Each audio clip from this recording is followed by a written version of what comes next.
হাড় ভেঙে গেলে আমরা অনেকেই গৃহ পদ্ধতিতে বা লোকজ উপায়ে চিকিৎসা করার চেষ্টা করি, কিন্তু জানেন কি, এই ভুল চিকিৎসা করতে গিয়ে আপনি আপনার নিজের হাড়কে নিজেই ক্ষতিগ্রস্ত করতে পারেন। আসসালামু আলাইকুম, আমি ডাক্তার এস এম নাহিদ হাসান। আশা করি সবাই ভালো আছেন, সুস্থ আছেন। হাড় ভেঙে গেলে অনেকে ভাঙা স্থানে গরম তেল বা ভেষজ বেঁধে রাখেন। যেমন ধরুন, কবিরাজি চিকিৎসায় অনেক সময় লতা, গাছের শিকড় ইত্যাদি অনেকে বেঁধে রাখেন। আবার অনেকে ভাঙা স্থানে বা পা, হাত পা যেটাই হোক টেনে সোজা করার চেষ্টা করেন, কিন্তু এটা ঠিক না, এটা সম্পূর্ণ ভুল। আপনারা এটা করবেন না।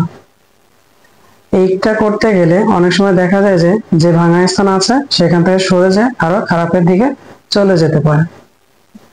তাই ক্ষতিগ্রস্ত হওয়ার আগে আপনারা ওটা থেকে বিরত থাকবেন।